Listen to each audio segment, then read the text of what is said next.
Hey guys, and welcome to another episode of our guest lecture series Carpe Diem.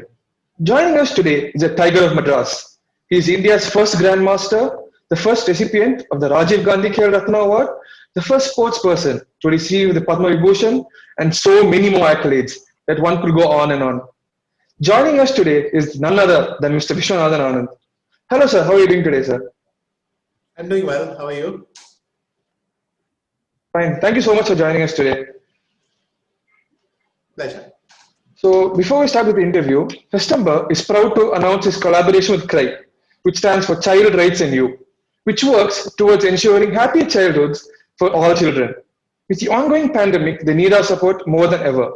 So, do contribute to this noble cause using the donation link in the description below.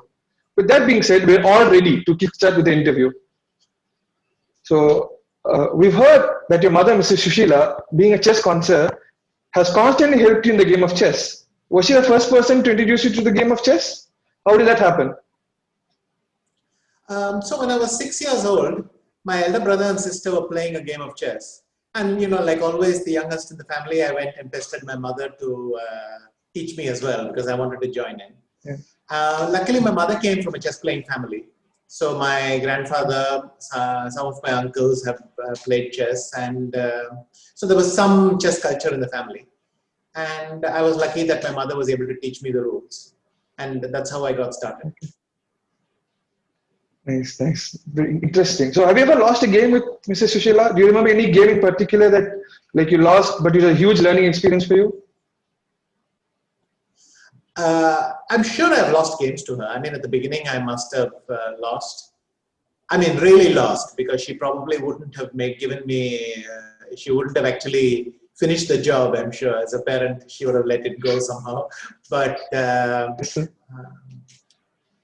when I was much stronger, I was maybe 12 years old or something, we went on holiday and we played a game of chess in Shimla because the weather was quite bad outside. And we were playing a game of chess in our room and I took a few liberties on the chessboard because I was already a very strong junior and I thought, and my mother, I mean, she was a good player, but she never went to a chess club or developed her chess in any way. So by this time I must have been, and I got a bit carried away, took a risk too many, and I was quite surprised to lose that game to her. So maybe from that you can tell that, well, you really shouldn't underestimate anyone, but I was cocky. Yes, sir. Yes, sir. Yes, sir. Understandable. So many of us have a phase by the pedestal on which these prestigious tournaments are actually placed. Yet, to get there, one has to go through tons of tournaments, which may not be fancy, but they may be susceptible to cheating. So, like, how do you motivate yourself in spite of all these to keep working and moving up the ranks? I think you should just enjoy playing, and then at every stage, the next stage is a kind of challenge. I mean, doing it for the first time, you think, well, now I'm a decent club level player. Let's see if I can go one step higher. And the fact that it's slightly hard for you is what makes it challenging. And then you're determined to get past it. One day you get past it, it becomes easier and easier. And then you must go for the next goal. And that's kind of how I think it went for me. But most of the time, I didn't feel like I was following some plan or executing something. I was just playing chess because I loved playing chess. And that's maybe the easiest way to go. Wonderful, sir. Amazing. So, like, when you prepare for a match, how much does the style of opponent's play come into the picture? Is it necessary to adapt to counter your opponent's style, even if that means you have to necessarily play out of your comfort zone? Well, it depends on the nature of the tournament. I mean, there are tournaments where you will not know whom you're going to play against till the morning of the game. There are tournaments where you will not know whom you're going to play against till 5 minutes before the game. So you'll not always be able to build some understanding of your opponent.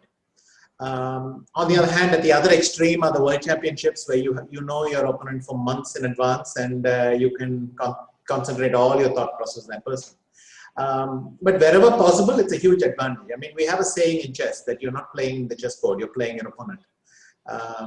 you're not interested in playing the best moves. You're interested in winning a game, and you should focus on that kind of. That's the logic. So chess is very much a game where the most important thing is understanding your opponent. If you can optimize your play for your opponent, the game will be a lot easier for you. But when it's not possible, then you fall back on your default strengths, shall we say. Yes, amazing, amazing. So if you could go back and play a chess player that you never had the opportunity to play before, who would it be and why? I would probably go all the way back to the 1850s and try to play Paul Morphy. But simply because when I was young, his games fascinated me. You know, when you're just starting out in chess, I think Paul Morphy's games are the ones that intrigue you the most. They seem accessible, but at the same time, there's a lot of beauty there, and I guess I would like to try him. Nice, amazing, sir. Amazing. So talking about that, like, as soon as I ask you a question such as which you think is your best game, so what's the match that comes up to your mind as soon as I say that? Do you have any particular match that comes up to mind? Definitely, my game against Lothier in Bale is the one that I find the most impressive. But on the other hand, in 2013 against Aronian, I was able to play a game that perfectly matched a classic. There are many games that give me satisfaction, but whenever I'm pressed, I go with these two games. Okay, sir. Amazing. So what do you think about collaborations in the top levels of chess? How was your experience collaborating with Mr. Kramnik in the Six Nations Cup? I think collaborations are very interesting because there's always something hidden. I mean, they're rivals, and both sides generally try to keep what is not obvious or immediately visible.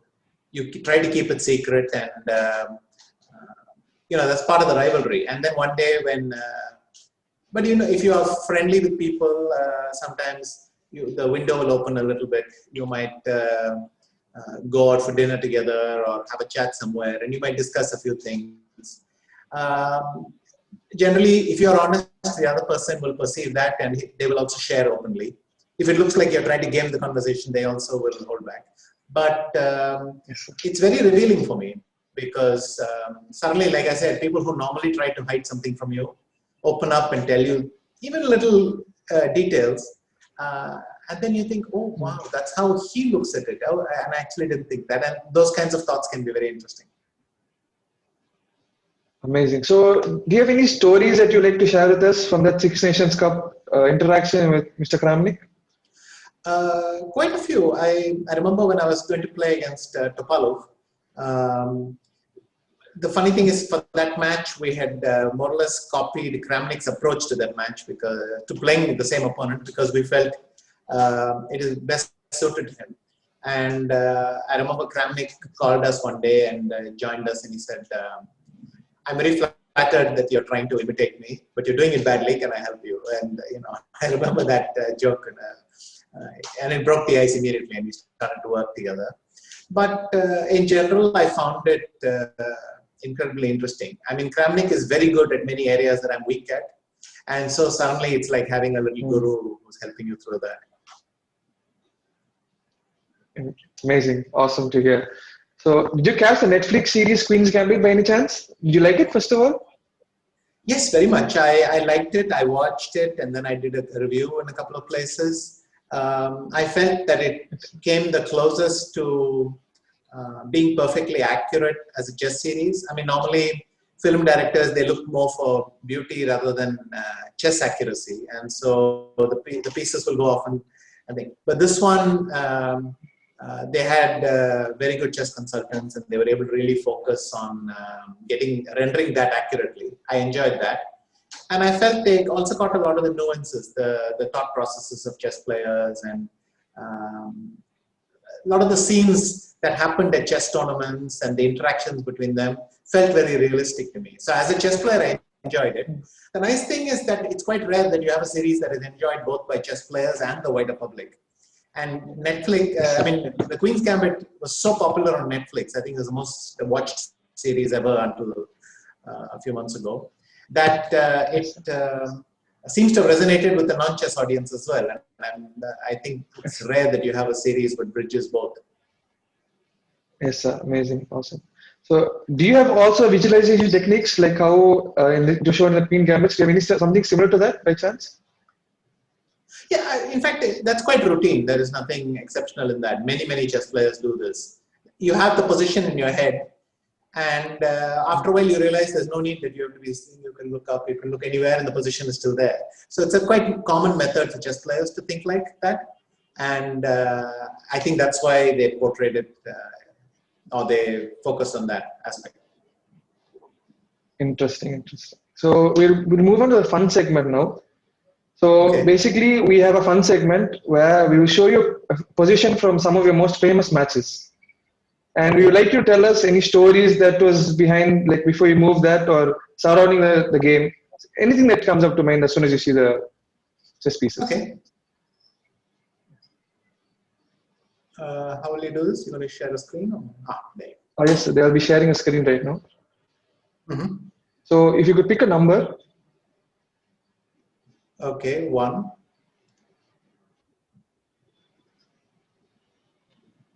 Okay. This is my game with Boris Gelfand. Yes, sir. Do you remember the year by chance, sir? Sorry? Do you remember the year, sir, by chance? 1996, I can say January. The tournament we just finished yesterday, the same tournament from 1996. Yes, sir. And this game I remember very well because up until this point, I had lost 5 games and only won 1 against Gelfand. Though that one win was amazingly beautiful, it felt like every time I had to play the guy, in order to score even a point, I had to do something exceptional. And this was a very beautiful game. Very speculative, but I beat him here, and after that, my score against him improved. So it was a good chance. And I remember coming back on the bus with him because there was an official dinner after this game or a day or two later, and then we all came back together. And we continued analyzing his position for a long time. Those days, computer engines were much weaker, so we had to do a lot of the work ourselves. And I remember it very well. It was some preparation I had for my match with Kasparov, which never really got used, but here we are. Amazing, sir. So before we move on, we cannot move on without talking about the 2012 Chess Championship, where you were tied at 6 points, and then you had 4 rapid games to decide the result. So, as you all know, you obviously won the game after you won the second rapid round, drawing the other 3. So, do you remember anything from that experience that you had? Yes, game 1, finally, the whole match I had great difficulty breaking through. In the sense, Gelfand had constructed a well-prepared strategy, opening repertoire, everything, to deny me the chance to play the kind of positions I wanted. And it was very frustrating to play against him. So that was, one match as an answer to your earlier question. But then in the rapid game, for the first time, I started to feel, hey, I'm actually getting the kind of position I want to play. And that's nice because then the moves come naturally, you feel like you're enjoying yourself. So the first game, at least I had a good feeling. I had the feeling also that I had spoiled an advantage, but it didn't matter because at least I could play a little bit. And then the second game was messy. I felt I had an advantage in the opening, I'd spoiled it. And then I simply decided to play on his clock. I had a very small advantage left. And as long as I didn't exchange any pieces, I could try to put pressure on him due to his limited time. And this strategy worked. I won that the second game. Third game, I was lost. I was lost several times, and several times he could put me away, and almost at the last minute there would be a stay of execution. Horrible game. The only thing I can say is that even if I had lost the game, I would have come back to even in the match. So at least it was nice to have been in the lead. Sure. But that game was torture. We both, you could see that we were collapsing under the pressure. And then the fourth game, I played a horrible game again, but I managed to hold on for dear life. And So in a way, it was a very scary match because, well, the way I described it. And it was very tense because I remember his wife and mother-in-law had all come for the game. They were sitting in the front row, and so you can see both sides. Everyone you knew was in anticipation of something big happening, and luckily I was the one left standing. It is actually a very amazing game for everyone to watch, especially. So if you could choose another number, sir. All right, let's go 3 this time.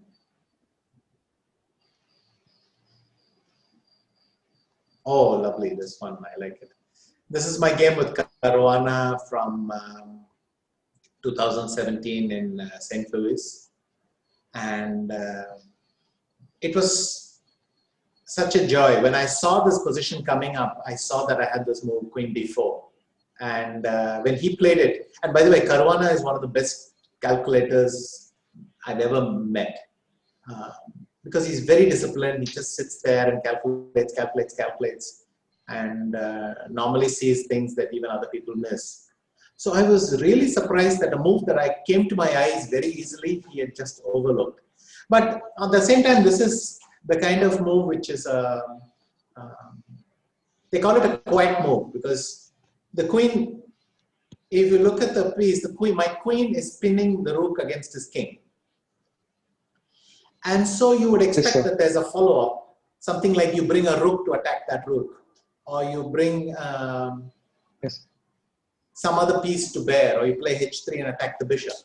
But my next move, it's almost like a billiards table. I just move my queen to d4 and it knocks all his rooks out of place. The other rook on d8 has to move, and the whole position changes.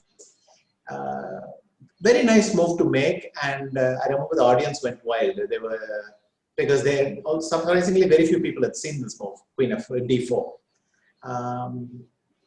And like I said, it's a very strange move because normally you would do something active. My queen on d4 doesn't do a whole lot more than what it's already doing. It's already pinning the rook and it continues to pin the rook, but the effect is devastating, and it's very rare you get to play such a quiet move like this which wins. So I was very happy. Also, I remember there was a sponsored dinner that evening, and because the next day was a rest day, we could also indulge ourselves a little bit. I mean, normally you don't want to have too much fun in the evening before a game, but here, because it was the evening before a rest day, I remember the whole evening as being very pleasant because you feel happy with yourself. Amazing story, sir. Amazing. If you could choose another number, sir. Okay, let's go with 2. Okay. This is my 5th game against Kramnik from 2008. And again, there's a nice story in what my opponent had missed. Again, one of the best players in the world, maybe in history.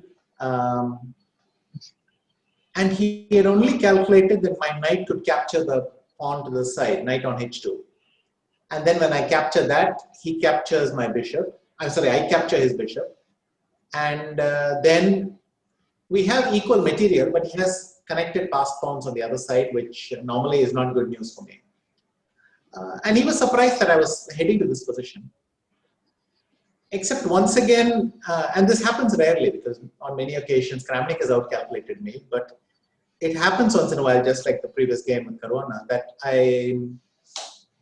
you see something at the beginning and then later on the realization hits you that maybe because from your opponent's moves, there's something strange going on, and then you realize, wait, all his moves can only be explained by the fact that he must have missed that move. And then you get very happy because you realize you have seen something your opponent hasn't, and maybe it's going to decide the game. So he simply had missed that the knight would come to e3. And in fact, this was captured on video as well. I'll show you the rough thing. Not that I'm gloating, but it shows a lot of the drama in a chess game. So I see knight e3 and I want to play it right away. But then you tell yourself, wait, let me double check it. Except that it's too late to double check. I mean, if I don't play knight e3, then I'm worse. So it's too late for that. But anyway, but you still have the habit of double checking. So I try to double check, and I about to touch the knight and thing. And then from my action, he realizes what's going on. And there's a second where I think he briefly closes his eyes or something, his eyelids, because he understands what he's done, that he's going to lose a game and fall 2 behind in the match, and it's a horror show. But then he controls himself, because his last hope is not to give away anything, to hope that I have also not seen the move. And so he controls himself, restrains himself with great thing. And then I know this feeling also, my own experience. You're praying that your opponent hasn't seen something. It's horrible to depend on that. And then you can see that I'm trying to put it in the right square. And after that, he knows it's over. I mean, you can't do that and then not make the move. And for me, of course, I was euphoric because if I go too ahead in the match, it puts me in a very comfortable situation. But yeah. Great to know, sir. Great to know. So, like, talking about Kramnik, both of you are good friends, as we mentioned earlier. So, during your playing days, with like when he was playing as well, did you have any good memories with him? Like during a match where you said something to each other which made you smile, just reduce the tension, anything like that? Quite a lot. I remember one funny story in 2011. We were in a really boring position. Nothing much was happening. And it was his move. And he was sitting there thinking. And then I came back. And the position was so boring because he understood that I had lost interest in it. There was really nothing happening. And then I came back and I was thinking very seriously and I was about to make another move. I was about to make a move for white when it was actually black's turn to move, but I had so completely forgotten about it. And the beauty is, even with an extra move, nothing would have changed. The position was that dead. So at some point, he gently stopped me with his hand. And we could take liberties with each other because we've known each other for a long time. I mean, normally the rules don't allow this, but at some point, he just gently reminded me, and I woke up and I looked at my score sheet and I'm like, I'm so sorry. And then afterwards, he said, yeah, I wanted to let you make your extra move because it doesn't change anything in the position, which is quite funny. But we've had a lot of enjoyable conversations. I can point out that quite a few times we don't even ask each other for a draw. We just look at each other and sign the score sheet because, there's a lot of stuff that doesn't need to be said. The position had already been played out. But our rivalry was fierce. I mean, many of my most painful defeats were with him, and I'm sure vice versa. So, and I think when he quit playing classical chess, our classical score was completely equal, exactly the same number of wins each. So there you have it. That's wonderful, sir. So, could you choose the last one, number 4? Yeah, go ahead. Yes, so this was the first game of the tournament in Vaikanzai in 2006. Again, Vaikanzai, just like a bit earlier that I mentioned.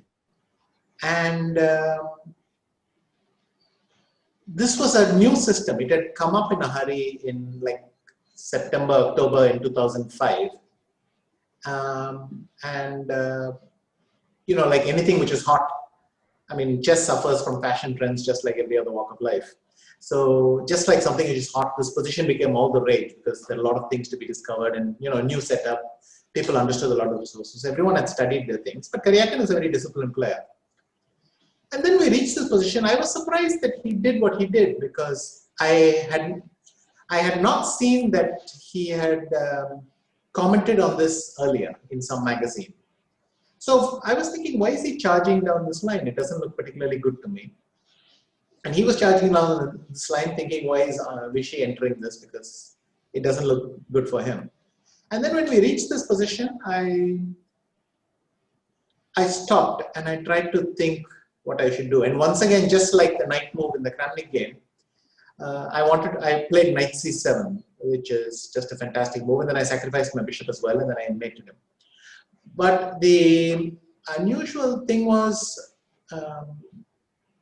I hesitated because knight c7 seemed to be obvious, but then I thought, of course, my opponent would have checked it, so what am I missing? And there's a bit of a conflict there. But then in the end, I was helped again by the fact that there is no other move for black.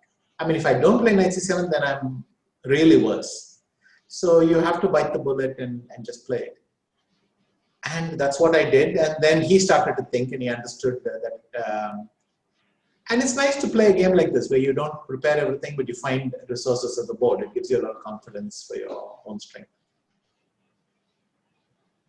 Amazing, sir. Amazing. So, like, did you remember any reaction that you received after this? Because it's still actually quite famous as of today as well. So, do you remember any reaction that you had received after the match? In this particular game, there is still a lot to play for. I mean, both sides can still make mistakes. So, of course, Carpe Diem wouldn't give away too much, but I think there was some facial surprise. Not as much as Kramnik or even Caruana, but there was a little bit of reaction. Something like, but you can see that a man is controlling himself because he takes a breath and then he writes it down on the score sheet. Also, these are ways to calm yourself. You write it down on the score sheet while keeping a poker face, and then you try to look as deadpan as possible at the game because you don't want to give anything away. You want to collect your thoughts. And we still have more than an hour each to think. So nothing dramatic like the earlier ones, but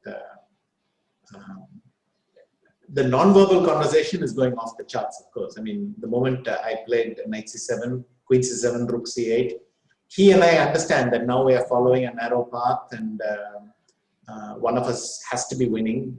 I mean, simply by the logic of the material we've invested in the thing, and both of us know that one of us can be right, and only one of us can be right, and we're hoping that we didn't make a mistake. Okay, sir. Thank you so much. So that is the end of the fun segment. So back to the questions. So basically, chess revolves around the idea of preparation, intuition, and calculation. So which forms a majority of your strategy?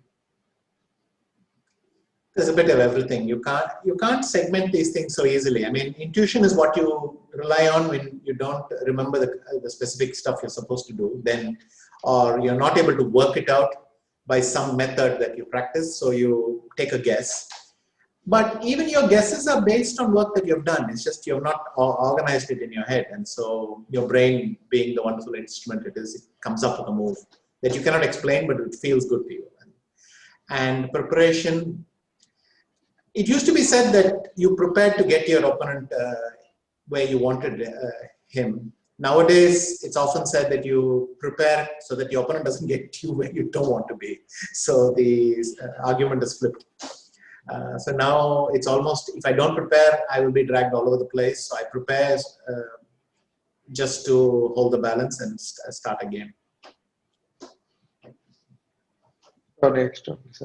So when your opponent seems to have all the initiative in the game, do you sometimes need to choose more risky moves over theoretically sound ones as a more practical decision? Yes, all the time. I mean, imagine every position, there's a certain logic. The position can be equal in the sense that you feel that neither side has the better of things. Or it can start tending towards one side. And at every moment, you have to take a calculated gamble. You have to think, do I continue going along with this evaluation, or am I going to try to upset the apple cart? Generally, when your situation turns critical, then it will turn out all your options are bad. And then you don't want to make the best move, because the best move will still probably be lost, because that's the logic of the position. But what you aim for then is to play the most unpleasant move, the move that gives you the maximum chance of success, maybe undeserved success, but success because your opponent makes a mistake. And these kinds of decisions happen all the time. Also, in an equal position, you may want to take an unjustified gamble because your tournament situation requires it. That's a different way of thinking. And then again, you have to think. But always, the position of the board has a certain logic to it. Understanding that logic and then understanding your starting point. What is your starting point? I mean, taking huge risks when you are winning, it makes no sense, because you're giving yourself the maximum chance of going wrong while giving your opponent the hope he's been waiting for. So it's based on the situation, and then you try to go with the best gamble you can. Interesting. So what is your relationship with Spain? Like, did you learn any Spanish, or did you learn any foreign languages over the years? Well, both me and Aruna, we speak Spanish fluently. I mean, it's a bit rusty now, but we lived there for 15 years, and I think there's a Spanish side to us. I mean, we'll always remember the time we spent there and how it was. And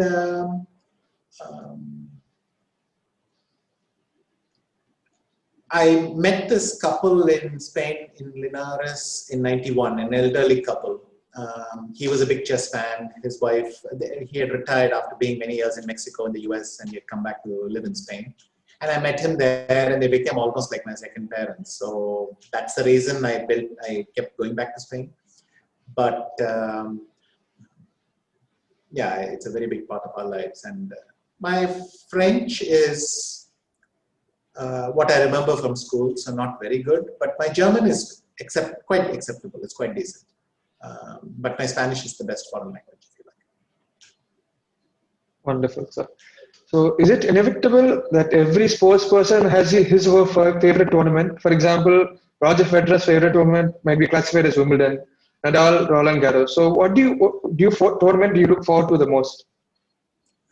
There was a kind of special tournament held in Monaco every year, which I enjoyed a lot. Because there was this very rich chess fan who liked to throw a big chess party there, and I remember those tournaments very fondly. I remember one of my closest friends in Frankfurt. He lives near Frankfurt.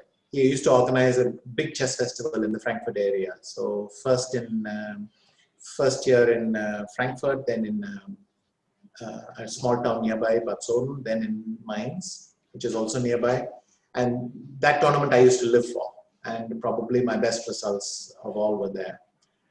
I remember another rapid event in Corsica. We used to enjoy going every November. Again, one of my very close friends. But it became the other way because I started playing the tournament and then I became close friends with the organizer.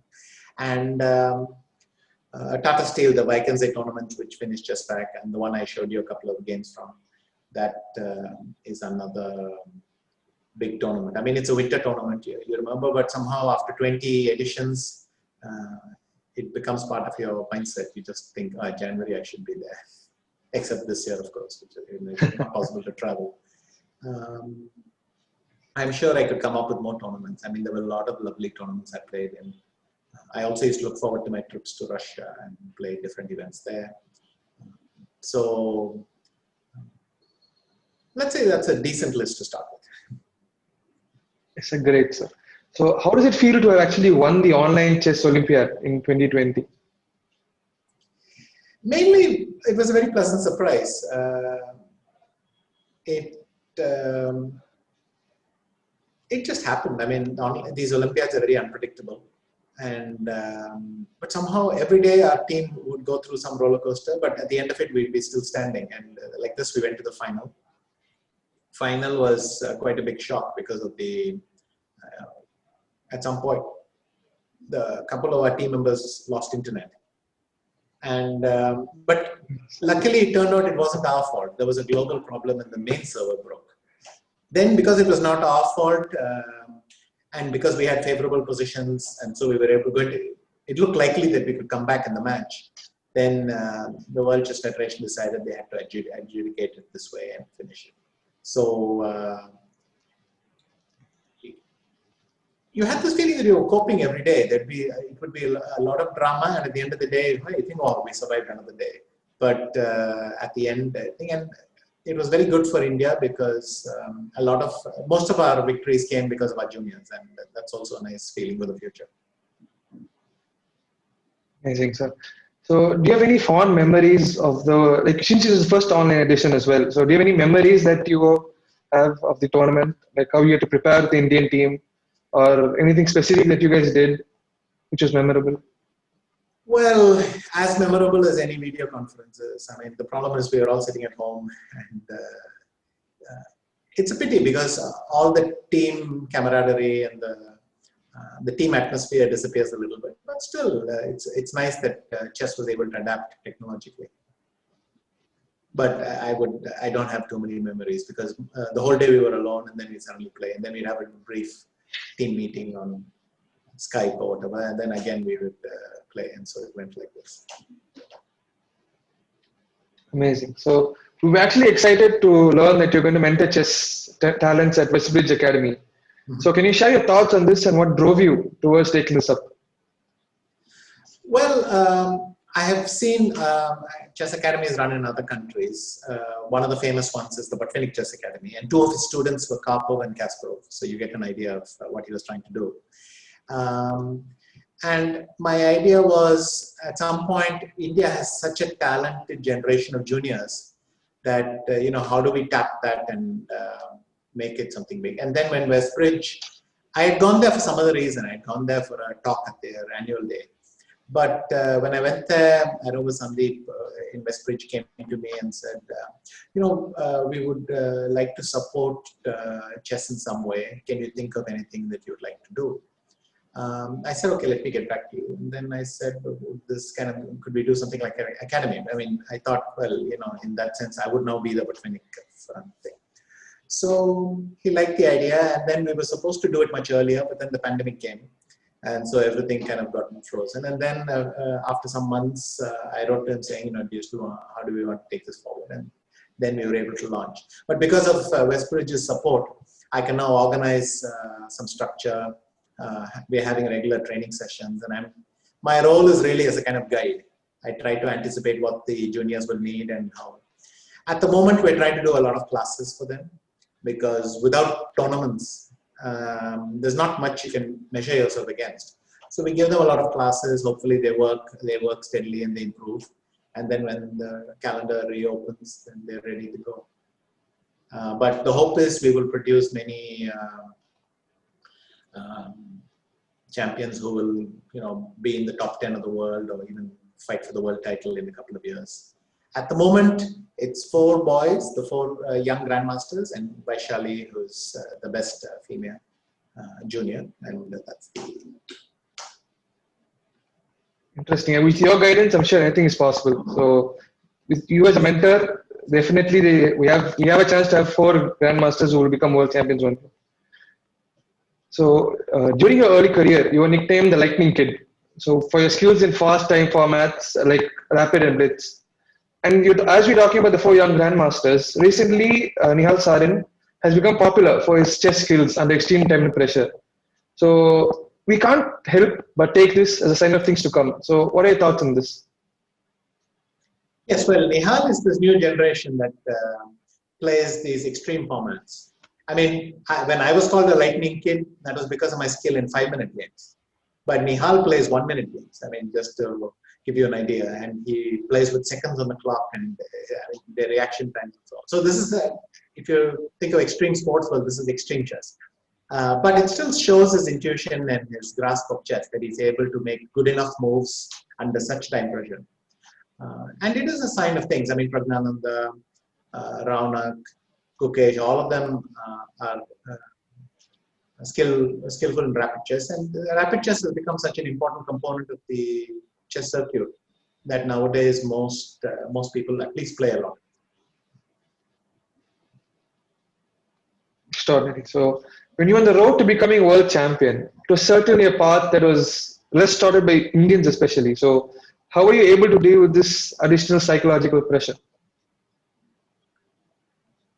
Well, did I deal with it? I mean, I had my ups and downs, and it's, in general, I tried to keep some balance by blocking. I mean, before a game, knowing that a lot of people are supporting you or not supporting you doesn't help you. I mean, I find it easier to play when it's just about me moving the pieces. So during tournaments, I tried not to think about that. But at some level, you felt that you're not in this only for yourself, that you represent us. And sometimes it's helped and sometimes it hasn't. But you work hard, you try to control things at the board, and you hope it goes well. That's it. Fascinating to hear that. So a lot of players may not become grandmasters at the end, but they would still love to understand and appreciate the game much better. So what advice would you suggest to these beginners looking to become intermediate and intermediate players looking to become more proficient in the absence of informal training? I think the best way to improve is just to play a lot.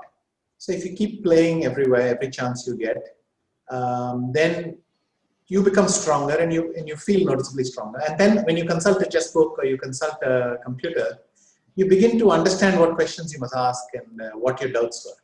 So I think still the best way is just to practice and enjoy the game. It's very difficult to control your growth in the game, but if you do it naturally with love and passion, it happens by itself. Extraordinary.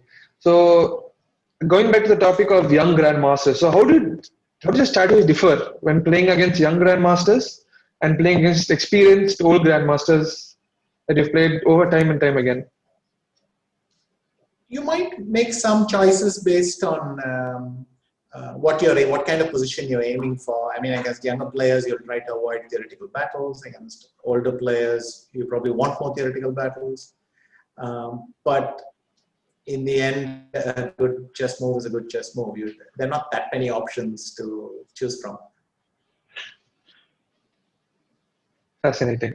So do you believe that future of chess is going to be online, especially with this pandemic that's going on? So do you believe the future is online, fully online? I think some part of it is online. It's the part of chess that was already online, by the way. Chess has been online for many, many years. I mean, our online audience is very important to the game. And that has been the case already for 20 years, so nothing new. But the part of the game that's online, the number of events where the players play online will increase as a proportion. And for the rest, I don't know. I think if there's anything 2020 has taught us, it is that it's not a good idea to try to predict or anticipate the future. So in your experience, like, do you ever think that online chess could, like the matches that you play on your computer screens, can it ever replace the classical chess, the tension that builds up in the arena? The tension comes from the position, so that exists. And I don't know, I've not given it too much thought. Of course, the growth in the game last year has surprised me as well. I mean, it has been so huge, and we're talking millions of new people who are playing on online sites. Some online servers have crossed 1 billion games played on their server, and most of that happened last year. So, it's like trying to see what a wave is going to do next while you're in it.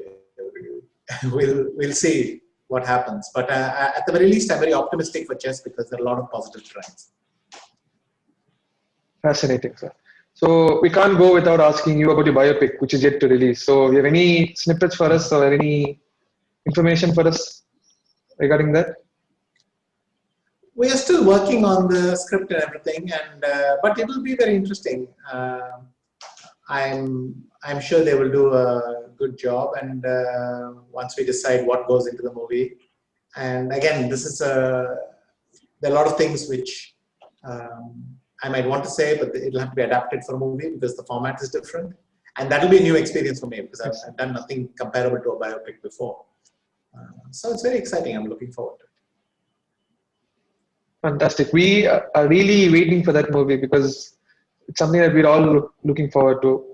So what makes chess unique for you and more obsessive compared to the other games? I enjoy chess and I like it. I've played it since I was 6, like I mentioned.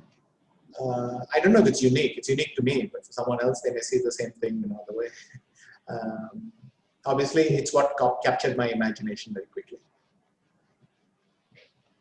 Interesting. So what do you think, like, if you see the development over the recent years, as you were saying, people have started to play chess more and more because it has some obsession about it. So like, how do you compare it to the other games? Chess is always, the thing is, any game like chess where you think you understand it and the next day you find, wait, there's more to learn, there's lots of stuff I thought I knew which I didn't, and so on. That kind of game is engaging because it can keep you hooked for a lifetime. And chess has always been an obsession for its fans. I mean, typically, once you get into chess, it's a big part of your life. And I'm happy that recently more and more people are discovering it. And there's really been a lot of growth, especially last year, like I said. maybe you needed, a lot of people had this idea that they would like to do something in chess, but they didn't find the time. And then last year when they had the time, they flocked to it. So, and we are getting lots of new players from even countries which didn't produce any chess players before. So it's going very well. Wonderful to hear. So, unlike any physical training, how should a person train himself for challenging mental games such as chess? Physical training is important. If you're not fit, you will get tired in modern chess. And look at a lot of games, study other people's games. That's how you get better. Amazing. So, in an interview, you talked about how you go to the gym regularly to maintain physical fitness. So, does the physical side contribute equally as much as the mental side to chess? Nowadays, yes. Nowadays, I feel that chess is as much a physical sport as it is a mental sport. So it's going in that direction, and you can also see the connection that the average age of the top chess players is dropping. It's very close to 21 or something now, the top 10. Then you get the average age, and you get a sense that this trend is going to continue. Amazing. So before we end the interview, do you have any advice for the younger generation who will be exposed to a totally different form of chess after the pandemic? In the end, it's the chess game. I mean, nothing will ever change. You can bring someone from 300 years ago. He will not recognize the training methods. He will not recognize video lessons. He will not recognize a lot of the formats. But you show him a chess game, that he'll recognize because it's still played by two people without any external assistance. And that hasn't changed. So just play and enjoy yourself. That's what I always say. It's very hard to plan everything for the future and decide what it is you'll need next year. But if you enjoy playing the game and you take every chance you have to practice, you'll get better. So that's what I would advise them. Thank you so much for your time today, sir. With that, we end the interview. So thank you very much. We are very happy to have you on the show today. And before we end the interview, we would just like once again to remind you to donate whatever little you can to Cry using the donation link in the description below. So thank you so much once again, sir, for your time. And every chess player out there would love to see this interview and learn a lot from you in the future. Thank you. It's a pleasure to talk to you.